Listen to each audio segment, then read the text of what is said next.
चलिए, आज एक ऐसी कहानी की गहराई में उतरते हैं जो एक सवाल खड़ा करती है। क्या कोई वादा इतना ताकतवर हो सकता है कि वो मौत को भी मात दे दे? कहानी का नाम है 40 साल का वादा। तो बात है भादों के महीने की। सुल्तानपुर गांव, और वहां जैसे कोई कहर टूट पड़ा हो। सोचिए, 3 दिन से लगातार बारिश रुकने का नाम ही नहीं ले रही। गलियां तो तालाब बन चुकी थीं और बिजली के खंभे गिरने से पूरा गांव गहरे अंधेरे में डूबा हुआ था। तो कहानी के पहले हिस्से में हम देखते हैं तूफान में एक गुहार। इसी बाढ़ और अंधेरे के बीच से एक बहुत ही परेशान, एक हताश आदमी निकलता है।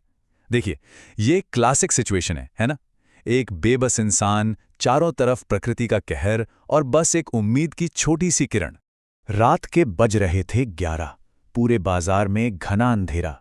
सिर्फ एक जगह रोशनी टिमटिमा रही थी, किशन के मेडिकल स्टोर पर। और यहीं पर 2 अलग-अलग नजरिए टकराते हैं। एक तरफ किशन, जिसके मन में हमदर्दी है, और दूसरी तरफ उसका दोस्त रघु, जिसे हर चीज में शक होता है। मतलब इंसान के 2 पहलू यहीं दिख जाते हैं, भरोसा और शक। कीचड़ में लथपथ भागता हुआ वो आदमी दुकान पर आकर लगभग गिड़गिड़ाने लगता है। कहता है, बाबूजी, मेरा वंश ही खत्म हो जाएगा। अगर मेरे बेटे मुन्ना को अभी दवा नहीं मिली तो वो नहीं बचेगा। ये सिर्फ एक गुहार नहीं थी, ये एक बाप की अपने बच्चे को बचाने की, अपने भविष्य को बचाने की लड़ाई थी। जरा सोचिए, नदी उफान पर है, अस्पताल जाने का रास्ता बंद। ऐसे में इंसानियत ही तो आखिरी उम्मीद होती है। अब दवा के बदले पैसे नहीं, वो आदमी अपनी जेब से एक पुराना मिट्टी में सना हुआ सिक्का निकाल कर देता है। ये सिर्फ एक पेमेंट नहीं थी, ये तो जैसे कोई अमानत थी। और घर का पता, वो भी अजीब। पुरानी हवेली के पीछे जो बरगद का पेड़ है ना, बस उसी के नीचे मेरा घर है। ये पता कम पहेली ज्यादा लग रहा था।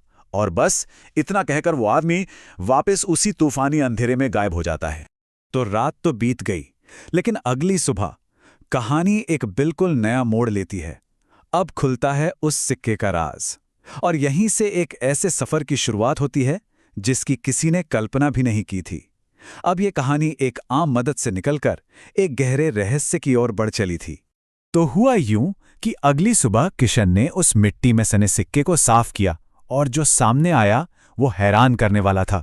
अरे, वो तो क्वीन विक्टोरिया के जमाने का सिक्का था, सन 1920 का, वो भी असली चांदी का। आज के जमाने में उसकी कीमत हजारों में थी। अब ये सिक्का सिर्फ एक सिक्का नहीं रह गया था, ये तो उस आदमी की ईमानदारी और उसकी बेबसी दोनों का सबूत बन गया था। अब किशन के मन में सिर्फ हमदर्दी नहीं थी, अब एक जिम्मेदारी का एहसास भी था।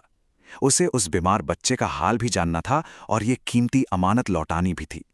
बस इसी इरादे के साथ किशन और रघु अपनी साइकिल उठाकर उस पहेली जैसे पते की ओर निकल पड़ते हैं, उस वीरान पुरानी हवेली की तरफ। और बस यहीं से कहानी का रुख एक ऐसे सच की तरफ मुड़ता है जो 40 साल पुराना है।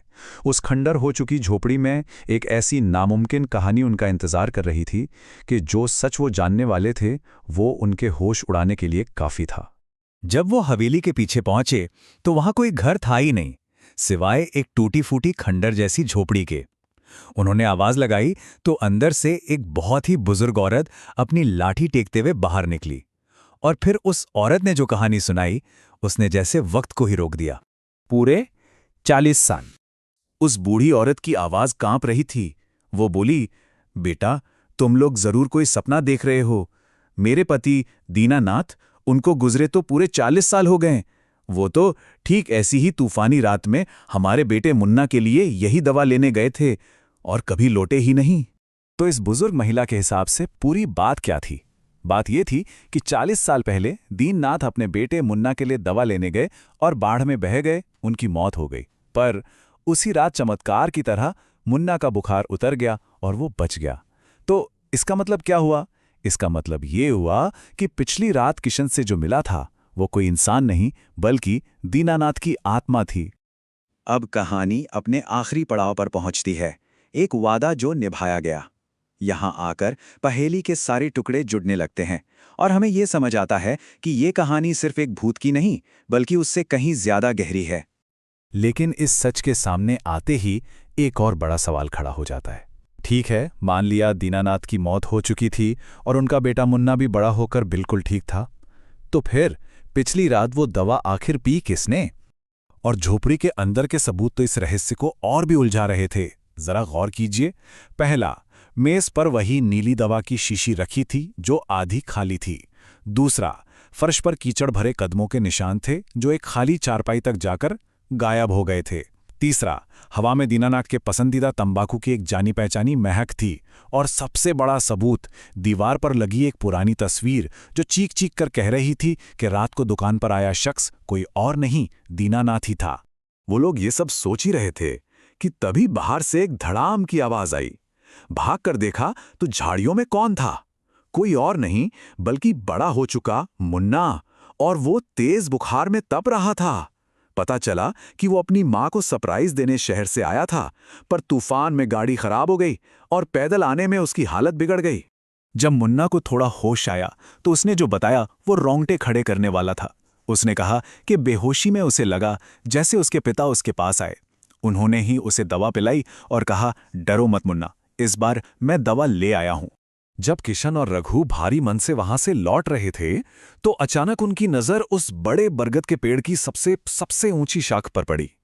और जानते वहां क्या था? एक पुरानी धोती का फटा हुआ टुकड़ा हवा में ऐसे लहरा रहा था मानो कोई अपना वादा पूरा करने के बाद खामोशी से हाथ हिलाकर अलविदा कह रहा हो।